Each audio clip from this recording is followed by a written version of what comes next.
Hello friends, स्वागत है आप सभी का। गुड मॉर्निंग सभी को। तो आज एक नए टॉपिक के साथ हम लोग उपस्थित हैं और इस पर चर्चा करेंगे हम लोग। सबसे पहले जैसे क्या सेफ स्कोर हो सकता है एमटीएस 2025 के लिए। बहुत सारे लोग जो है पूछ रहे थे लाइव सेशन में भी और कमेंट में भी बताते हैं कि कितना जो है सेफ स्कोर हो सकता है। तो इसको मैं एक एनालिसिस करके मैंने कुछ निकाला है, तो उसके हिसाब से मैं आप लोग को कुछ बताऊंगा कि कितना सेफ स्कोर क्या रह सकता है, क्या टारगेट होना चाहिए, इसको लेकर बात करेंगे।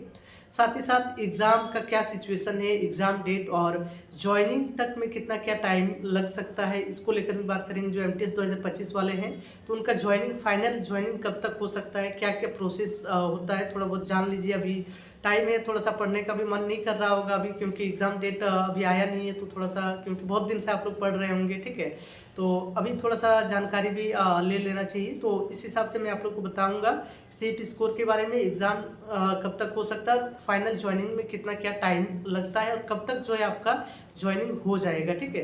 तो इसको लेकर बात करें। टेक्स्ट बुक का पैसा वसूल सेल दोस्तों स्टार्ट हो चुका है। 28 से 31 दिसंबर तक ये चलने वाला है। और इस सेल में देखिए, ईयरली जो टेक्स्ट बुक पास प्रो है वो केवल 263 रुपये में मिल रहा है। तो ये लोएस्ट प्राइस है, जो ईयर एंड हो रहा है उसमें जो ये फ़ायदा दिया गया है। तो टेक्स्ट बुक में 263 रुपये में yearly text book pass pro जो है खरीद लीजिए। इसके साथ ही दोस्तों आप हमारा जो है यूज़ भी कर सकते हैं। जो हमारा कोड है, कूपन कोड है कंप्लीट, यूज़ कीजिए तो आपको 12% जो ऑफ मिलेगा। तो इसका लिंक मैंने डिस्क्रिप्शन में दे दिया है, वहाँ से जाकर जो है इसको परचेज कर सकते हैं। तो अभी जो है फ़ायदा उठा लीजिए, नहीं तो बाद में फिर प्राइस बढ़ जाएगा, ठीक है। और टेक्स्ट बुक में ही जो है मॉक लगाइए, जितने भी एग्ज़ाम्स आप तैयारी कर रहे हैं यहाँ पर सारे मॉक अवेलेबल है। और अलग अलग एग्ज़ाम का प्रीवियस ईयर PIQs जो है वो भी यहाँ पर मिल जाएगा। तो एक टेक्स्ट बुक पास प्रो लेते हैं तो उससे जो है सारे एग्ज़ाम्स का प्रिपरेशन यहाँ पर आपका जो है हो जाता है। बाकी देखिए, जो भी सिलेक्टेड लोग हैं आपको सजेस्ट यही करेंगे टेक्स्ट बुक से ही मॉक देने के लिए आपको बताएं। तो चलिए दोस्तों, अब हम लोग थोड़ा जो है सेफ स्कोर को लेकर बात कर लेते हैं। और इससे पहले दोस्तों मैं ये बताना चाहूँगा कि ये मत मान लीजिएगा कि मैं जो बता रहा हूँ वही एकदम से सही हो जाएगा और उतना ही करना है, उससे कम नहीं करना है या फिर उससे ज़्यादा नहीं करना है, ठीक है। वो अपने हिसाब से आपका पेपर का लेवल और पेपर देखते हुए आपको जो अटेम्प्ट करना है। बट मैं एक जो है पिछले साल का जो अनुभव रहा है, जो एक्सपीरियंस रहा है, उस हिसाब से मैं यहाँ पर जो आप लोग को बताऊँगा, ठीक है।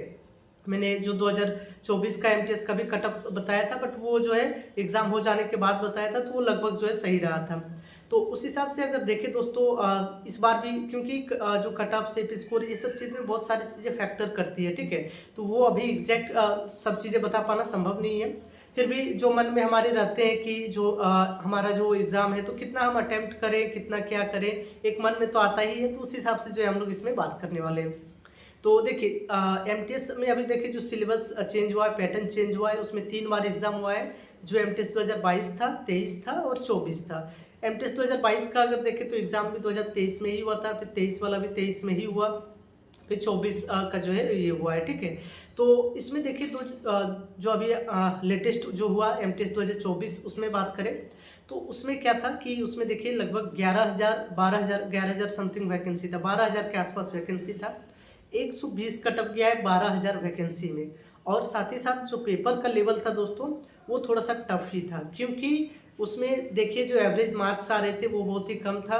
जो पिछला 2025 के 2022 का जो एमटीएस होता उसके कंपैरिजन में बहुत ही जो एवरेज कम था, इसलिए कटअप भी कम गया। क्योंकि एमटीएस 2022 का जो कटअप था वो 125 था। सीट की बात करें तो लगभग 2022 में और 24 में सेम सीट रहा था। बट यहाँ पर क्या था कि कटअप जो है घट गया, 120 कटअप गया, 125 था 2022 में।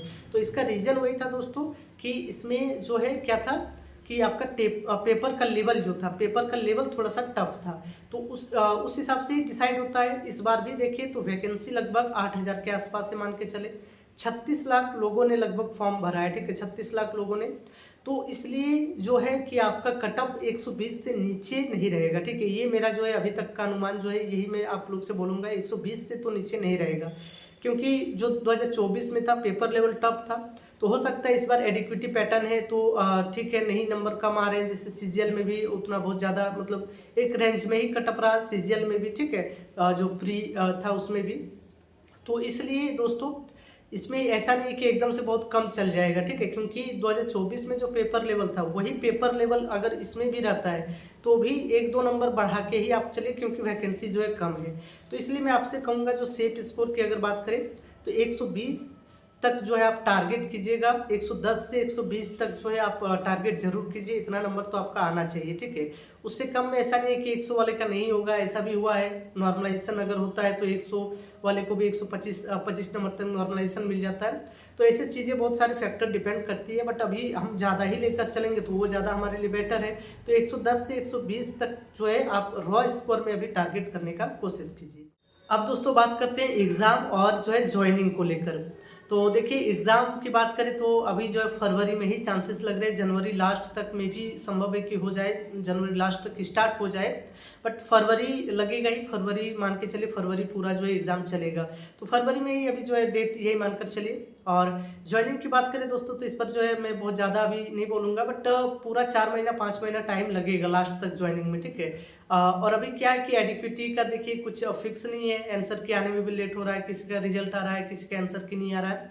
तो इस हिसाब से अगर देखें तो 4-5 महीना तो मान के ही चलिए। तो आप फरवरी में अगर एग्जाम हो रहा है तो जून जुलाई तक में आप जो है ज्वाइनिंग का जो है उम्मीद कर सकते हैं, ठीक है।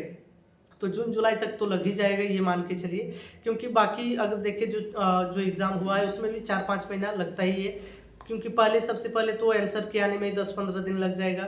फिर एक रिजल्ट आता है हवलदार के लिए। हवलदार के लिए इसलिए ही इतना लेट हो रहा है, हवलदार के लिए पहले पीटी पीएसटी के लिए फिजिकल के लिए रिजल्ट आता है, जिसमें 7 गुना कैंडिडेट्स को वो लेते हैं, ठीक है। तो उतना पहले होगा उसका, फिर फिजिकल होगा उन लोगों का। फिजिकल इजी होता है बट वो भी 1 महीना चलता है फिजिकल भी। तो पहले तो 1 महीना रिजल्ट आने में लगेगा, ठीक है।